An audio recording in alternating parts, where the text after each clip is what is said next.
Welcome to the deep dive. We're here to crack open some really powerful ideas and kind of distill their essence for you.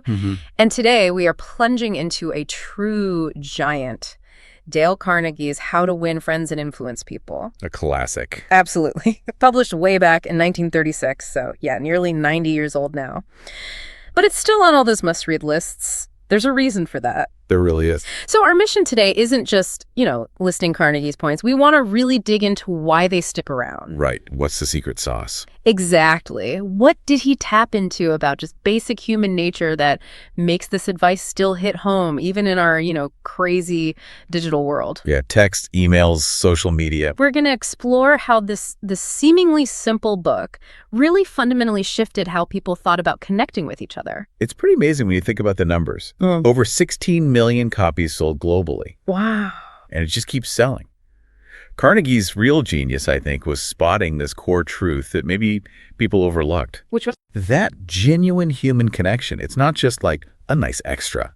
It's absolutely fundamental. It drives, everything. Personal happiness, professional success. Okay. He got that you can't really force people or, dictate to them effectively. Not in the long run. People are drawn in by feeling appreciated, feeling understood, feeling respected. He just laid bare that universal human need to feel, important, valued. That idea of valuing others, that sets up his first section perfectly. Fundamental techniques in handling people. Carnegie basically says, look, before you can influence anyone, you got to figure out how to just interact with them properly. Step one. And he starts with the big warning, right? What not to do. Yes. Crucial first step. Principle number one. Don't criticize, condemn, or complain. Sounds easy. Sounds simple. Right. But it's incredibly hard in practice, isn't it? It really is. Carnegie saw that criticism. It almost always backfires. Yeah. It makes people defensive, resentful. It hardly ever leads to real, lasting change. He even used Abraham Lincoln as an example. Oh, right. Lincoln learned the hard way. He did. Through really bitter political fights, he learned that harsh criticism just made enemies, not allies. It's like when we feel attacked, our rational brain just shuts off. That's such a key point about the brain. Yeah. You criticize someone, you're basically hitting their amygdala, that primal fight or flight button. Right. So they stop hearing your actual words and just brace for impact, prepare to defend themselves. Makes sense. So it's not just about being polite, though that's part of it. It's really about effectiveness. Practically speaking, criticism kills influence. You've just attacked their pride, their self-esteem. Yeah. I mean, think about it yourself. When someone criticizes you, is your first reaction, oh, great feedback? Or is it... Definitely defensiveness. Yeah.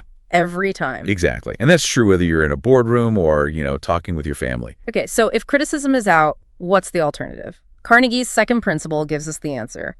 Give honest and sincere appreciation. And he's really clear on this one. Yeah, he stresses this isn't about just empty flattery. Everyone sees through that. Totally obvious. It's about recognizing something specific, something real, and expressing that appreciation genuinely from the heart. Because deep down, we all just want to feel important, feel seen.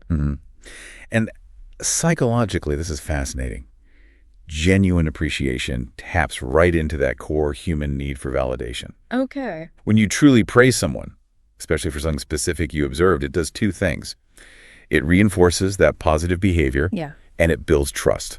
Massive trust builder. Right. It makes people feel understood, respected, and that makes them way more open to you later on. It's the difference between saying, good job versus... something more concrete. Exactly. Like, hey, I really appreciated how you handled that tough client call yesterday. You were so calm and it really de-escalated things. That second one, it's specific, it feels sincere, and it makes the person feel genuinely valued.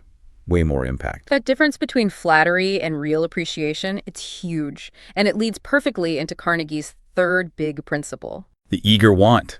Yes. Arouse in the other person an eager want. This is like the master key to influence, isn't it? It really is. It's brilliant. Carnegie figured out that the only real way to influence people isn't about pushing what you want. It's about showing them how your idea helps them get what they want. This just flips the whole script on persuasion, doesn't it? Completely. Instead of forcing your agenda, you step into their world. What do they actually need? What are their goals, their desires? Yeah. If you can frame your idea in terms of their self-interest, suddenly it's not you trying to sell them something. It's you offering a solution to their problem. Can you give an example? Sure. Okay. Say you want your kid to study more. Instead of just nagging, you need to study. You might try. Connecting it to something they want. Exactly. Like, hey, if you really buckle down and get the studying done now, you'll have the whole weekend free for gaming later. No stress. See, you connect your goal to their eager want. Free time, less stress. Ah, okay. Makes cooperation feel, well, natural, not forced. Pretty much inevitable sometimes. Yeah. Because it serves them. It's all about finding that win-win. Okay, so moving on from those foundational techniques, Carnegie then gives us a whole section on just becoming more likable. Yes. The 6 ways to make people like you. And these seem so simple on the surface, but wow, they pack a punch. Deceptively simple is the right phrase. One of the big ones. Become genuinely interested in other people. Sounds obvious, right? Seems like common sense. But how often do we really do it? I mean, everyone loves talking about themselves. So being the person who actually listens, who asks good questions about their interests, their life, that's rare. It's incredibly powerful. Yeah. It's basically applied empathy. Yeah. When you show real interest, you're non-verbally communicating. You matter. Your story matters. That creates an instant connection. Psychologically, people feel validated. And when they feel validated by you, they feel closer to you. It's not about faking it, though. It's about cultivating real curiosity. Right, the genuineness is key. And when you truly listen, you pick up details that let you connect even more deeply later. Think about like a first date or networking. Who makes the better impression? The listener, the one asking questions, not the one hogging the spotlight. Always. Okay, building on that. Another small thing with huge impact. Remember that a person's name is the sweetest sound to them.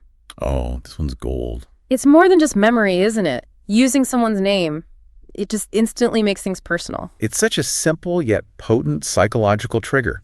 Our names are like the core of our identity. Yeah. When someone remembers your name and uses it, it signals respect. It says, I see you as an individual. It implies they made an effort. And then that effort feels like value. Exactly. It builds rapport almost instantly. Think how often we blank on names or avoid using them because we're unsure. Guilty. We all do it. But the person who does remember, they stand out. Yeah. It's fundamental to making someone feel not just heard, but actually acknowledged, seen. These principles really drive home how much influence comes down to just making other people feel genuinely valued. That's the core, really. Okay, let's shift gears a bit. The next section. How to win people to your way of thinking. This isn't about winning arguments, is it? No, definitely not. It's about persuasion without the conflict. Guiding people gently. And preserving their dignity while you do it. For sure. One of the most interesting principles here, maybe a bit counterintuitive. If you're wrong, admit it quickly and emphatically. Oh, our instinct is usually the opposite, right? Defend, justify. Double down. Yeah. But Carnegie says, nope, just own it. Fast. Loudly. It's so effective because it catches people off guard. It totally disarms them. Takes the wind out of their sails. Completely. You've just removed their reason to criticize. But more than that, it shows humility, honesty, and actually a lot of self-confidence. That's true. It takes guts to admit you messed up. It does. And psychologically, people trust authenticity. They trust vulnerability. Imagine a leader saying, you know what? I got that wrong. Here's what I learned. Do they lose respect? No, they gain it. They seem human, relatable, capable of growth. Exactly. It builds massive credibility. Immense. Okay, sticking with that theme of collaborative influence, another brilliant one. Let the other person feel the idea is theirs. Ooh, the art of inception. Huh, sort of. It's persuasion at its most subtle, right? You're not pushing your idea. You're kind of guiding them to discover it. This taps right into our basic human need for autonomy, for ownership. We are way more committed to ideas we think we came up with ourselves, or at least had a hand in creating. Makes sense. Think about a good brainstorming session. Someone might subtly plant a seed. Nudge the conversation. Yeah, and then someone else goes, wait, I've got it. And they basically articulate your point, but now it's their baby. And they'll champion it. They become its biggest advocate because it feels like their own discovery. It bypasses resistance because you're not imposing anything. You're just fostering co-creation. Yeah. So powerful in teams, relationships, anywhere. That is such an elegant approach. Leading without making it feel like you're leading. Precisely. Which brings us nicely to the final section. Be a leader How to change people without giving offense or arousing resentment. Applying all this to leadership. Yeah, this is about inspiring improvement, but gently. Effectively, not through, harsh commands or blunt feedback. Getting results without leaving bodies in your wake. Right, and the principle that really seems to sum up a lot of this is praise the slightest improvement and praise every improvement. Yes, this is huge. It shifts from finding fault to fostering growth. Instead of focusing on the gap, focus on the progress. Exactly. It's fundamental to motivation, to building a growth mindset in people. When you praise even tiny steps forward, you're giving positive reinforcement. You're saying keep going. You're on the right track. You can do this. It's incredibly empowering, especially if someone's trying to learn something tricky or change a habit. The alternative is waiting for perfection before you say anything positive, or just pointing out flaws. That just kills motivation, shuts people down. Yeah, I can see that. Think about coaching or even raising kids. Acknowledging the effort, the progress, no matter how small it seems, that fuels way more growth than only harping on what's still wrong. Builds confidence. Makes them want to try harder. It does. It creates a positive cycle. Okay, so wrapping this all up, nearly a century after Carnegie wrote this book, what's the big takeaway for us today? Well, it's clearly more than just a, social skills handbook. Right. It feels more like a whole philosophy. It really is. A philosophy about how to live, how to interact. Yeah. It reminds us that real success, strong relationships, good leadership, they don't come from being aggressive or dominant. They come from Kindness, Yeah. empathy, genuine respect for others. And it feels almost more relevant now, doesn't it, in our hyper-connected, yet sometimes impersonal digital world? I absolutely think so.